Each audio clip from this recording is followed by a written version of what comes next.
Labdien! Šodien vēlos iepazīstināt ar EcoFamily Web auglības atpazīšanas sistēmas pamatfunkcionalitāti.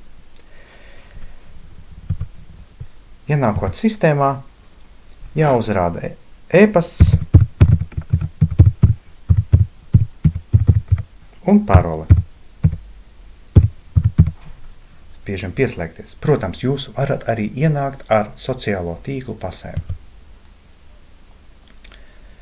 Ienākot sistēmā pirmo reizi būs jānorāda mēnešreižu datums.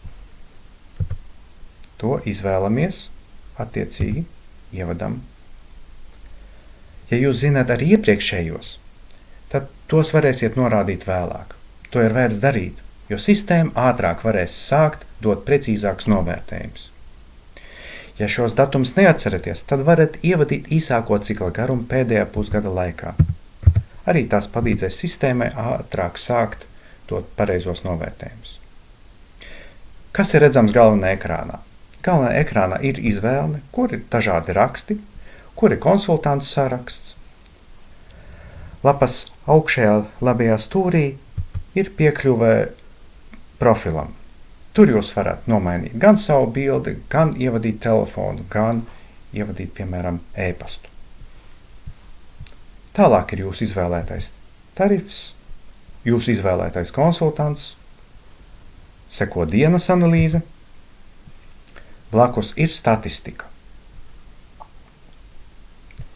Zemāk ir kalendārs, kurā jūs varat pārvietoties gan pa mēnešiem, gan pa dienām. Izvēloties dienu, jūs varēsiet ievadīt vai mainīt tās dienas novērtējumus. Pašlaik sistēma izmanto striktākos noteikumus, tādēļ nepieciešams ievadīt vismaz 2 parametrus – sajūtas un temperatūru. Pēdējo mēnešu laikā var arī neievadīt. Mēnešreižu pirmajā dienā ievadīt arī jauns mēnešreižu cikls. Tas palīdzēs sistēmai veikt analīzi. Kā veikt novērojums? Tas citā video vai apmeklēt kursus. Tā ir jauka iespēja klātienē uzdot jautājumus ekspertiem un par visu pārliecināties. Tas pagaidām viss. Ja rodas jautājumi, priecāšos jums atbildēt. Rakstiet uz dainis@ecofamilyweb.com. Veiksmīgu dienu!